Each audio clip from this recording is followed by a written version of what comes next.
Hi, thank you for visiting my poster. My name is Katie Salow. I am a medical student at the University of Washington, and this past summer, I did research in disparities in the use of syringe service programs in King County, Washington. So here's just a little bit of information about what syringe service programs are. So not only do they provide sterile and safe injection equipment for people who inject drugs, they also provide referrals to substance use treatment as well as other medical care and counseling on treatment and prevention for infectious diseases, as well as testing and vaccines for infectious diseases as well. So they're a very useful public health resource.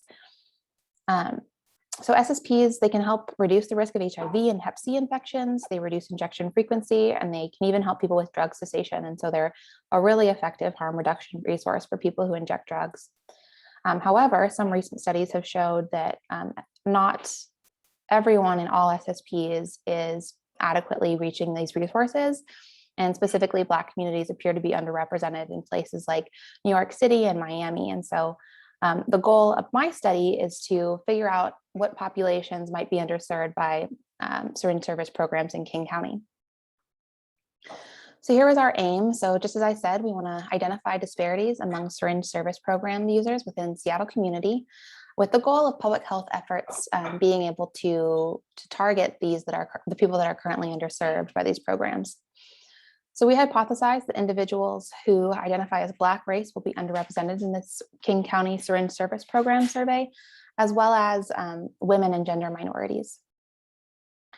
So here's just a brief overview of my methods. You can see this on the poster as well. But essentially what we're trying to figure out is who in this community, so people who inject drugs in King County, is utilizing the syringe service program. And so we were comparing two different surveys. So one survey that looked at this group of people, and another survey that looked at syringe service program users and compared to see kind of who's left out.